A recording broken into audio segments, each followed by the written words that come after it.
dans le Saint-Esprit. C'est croire que j'ai pris la pensée de Dieu, j'ai ma vie dans le péché. Le péché n'a pas commencé sur la terre. Le péché a commencé dans la pensée de Dieu. Et le salut a commencé dans la pensée de Dieu.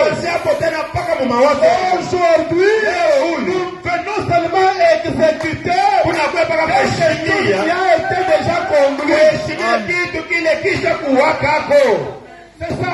C'est ça la vie chrétienne. C'est croire que Dieu m'a connu avant que le monde soit. Tous les péchés que tu as fait là, Dieu a vu ces péchés-là. Pourquoi les cacher? Les cacher pourquoi? Lui le savait déjà. Pourquoi? Quand nous partons devant Dieu pour se repentir,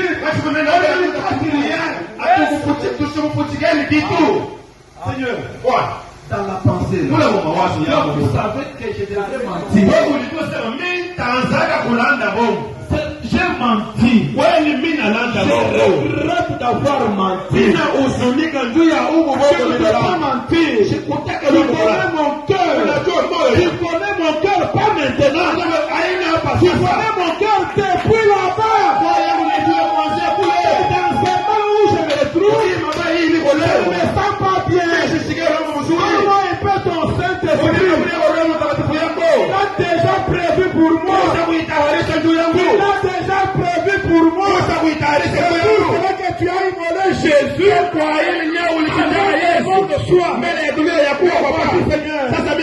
J'ai besoin de mon salut. Tu avais préparé depuis là-bas. Pourquoi Paul dit, vous aussi, vous avez entendu l'évangile de votre salut. Vous avez cru cela.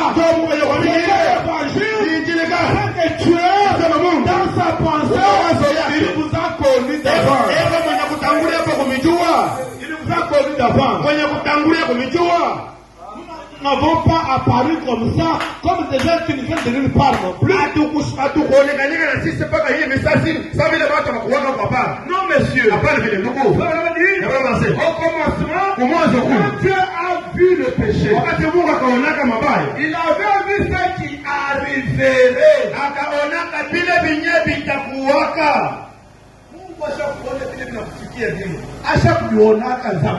Dieu a déjà vu ce qui va t'arriver. Il a déjà vu ça depuis. Il n'est pas surpris. Non, c'est toi qui es surpris.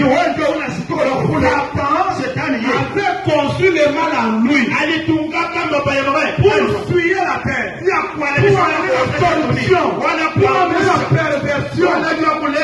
Depuis le commencement, il a déjà dit ça. C'est ce qui nous stimule. C'est ce qui nous fait de la joie. Dieu n'est pas surpris sur tout ce qui nous arrive. Il n'est pas surpris.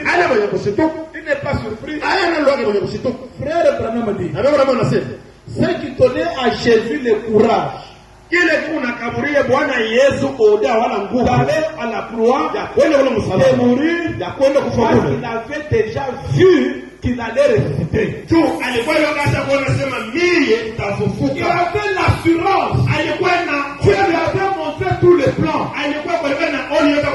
Mais quand Satan est venu, oh toi qui es fils de Dieu, adore-moi. Je vais tourner le royaume. Jésus avait déjà vu qu'il sera roi dans les milléniums.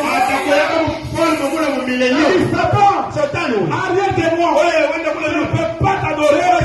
Moi, je serai roi dans les milléniums. Et nous, quand nous découvrons que Dieu nous a connus d'avant, il nous dit que j'ai pris des dispositions pour pardonner vos péchés, pour vous justifier, pour sanctifier, et pour donner mon Saint-Esprit, c'est ça l'évangile de notre salut.